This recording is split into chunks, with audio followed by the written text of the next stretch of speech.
Last week, we started with an in-depth look at my live performance patch.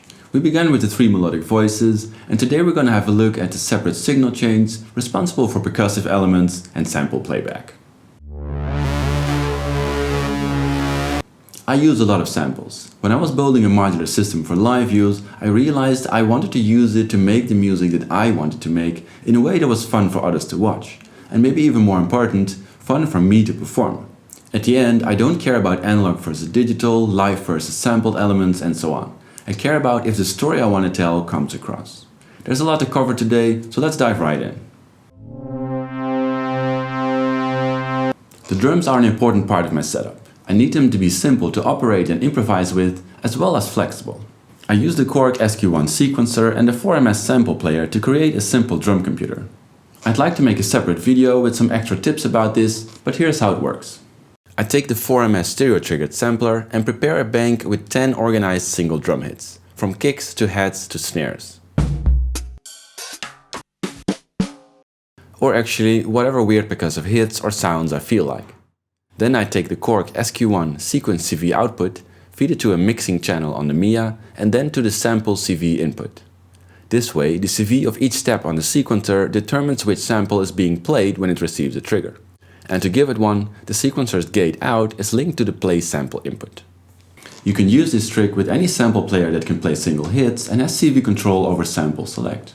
But make sure that the sequencer sends out the right amount of voltage that the sample player needs. This combination works really well. The 4MS takes only positive voltages between 0 and 5 volt, and that's exactly what the Korg can send. So if I turn a step on the sequencer all the way down and send the 4MS a trigger, it plays the first sample. And if I turn the sequencer all the way up, it plays the last sample. The sounds in the middle of the list can be trickier to find, but it's easy to lay down a basic rhythm with the kick and the snare, and then improvise a little bit with the rest. To make a simple 8-step sequence more dynamic, I take a smooth random voltage from the peaks to the same channel on the Mia. This way I can not only attenuate the original sequence to create variations, but also mix in a subtle bit of random voltage to break the static loop. To complete this patch, the output of the sampler goes into the Linux, used to mix percussion, and then to an outboard mixer. Of course, the character of these drums is determined by the samples that you put in a bank. You can do anything from simple techno hits to weird modular sounds. But it's a really nice trick to switch between banks during different tracks or different parts of your live set.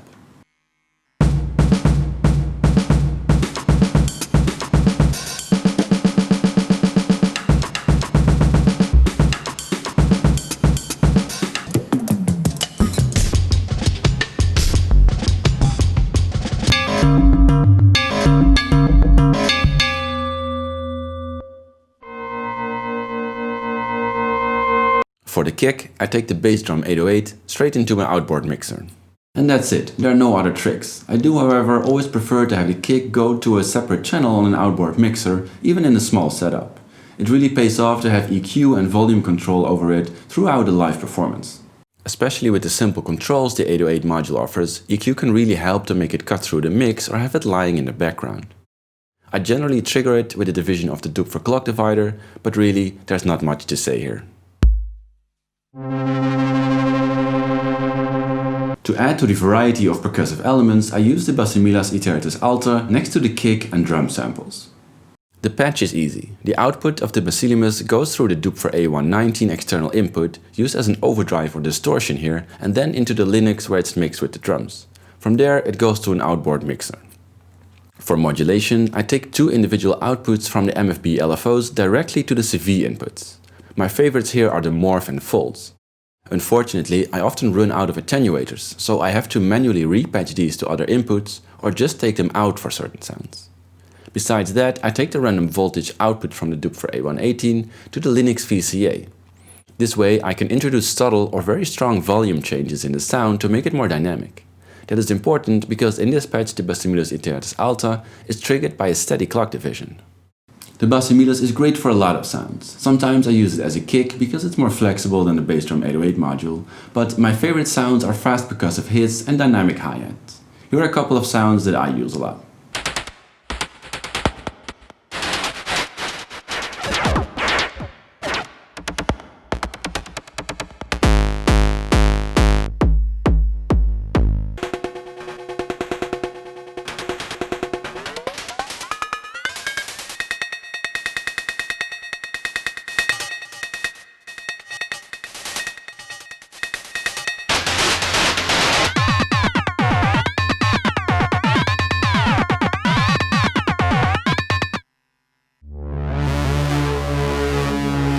I generally use one 8-step sequence to control one half of the 4-mass sample player. That leaves me with another 8-step sequence to control the second half, and I use that in a flexible way.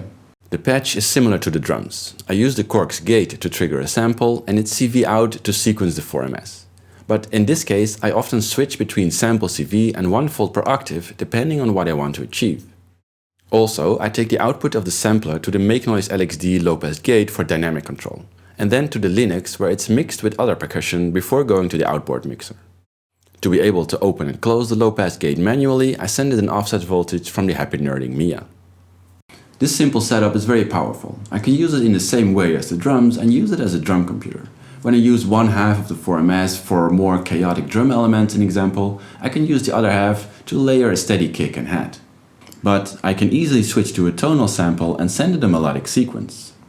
I prepared samples with single synth and other instruments hits, and I also made a couple of banks with chords that I recorded myself. Because they are samples, you can really take this anywhere you want. Here are a couple of sounds that I make a lot.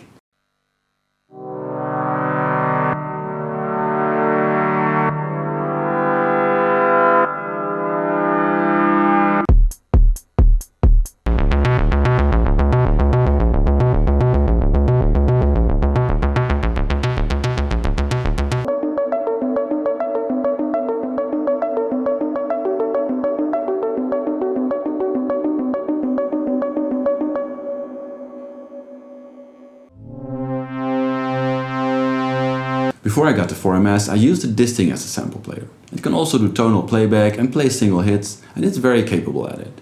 With the 4ms next to it though, I tend to use it more for long samples and background sounds. This patch is fairly simple.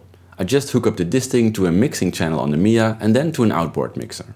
However, this is also one of my favorite audio signals to mult into the clouds and back to the mixer or directly to a stereo channel on an outboard mixer if I have the chance.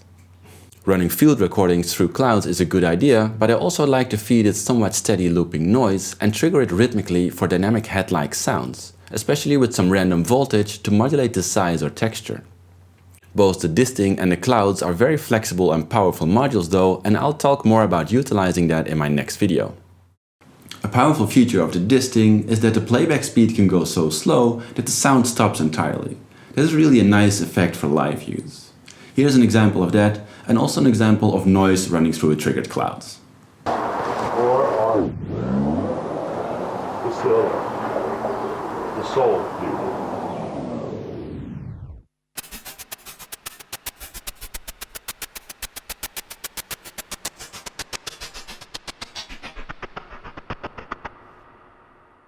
And those are all my drum and sample parts. Because of the flexibility you have with samples, these parts are really powerful.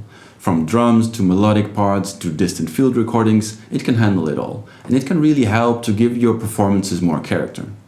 Next week we'll have a look at the final section of this patch, clocking and mixing, but I'll also talk a little bit about incorporating flexibility in a patch like this. If you enjoyed this series, you can help me with a like and subscribe.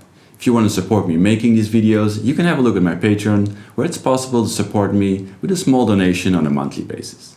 Most important though, I hope you enjoyed this. Thanks for watching and hope to see you soon.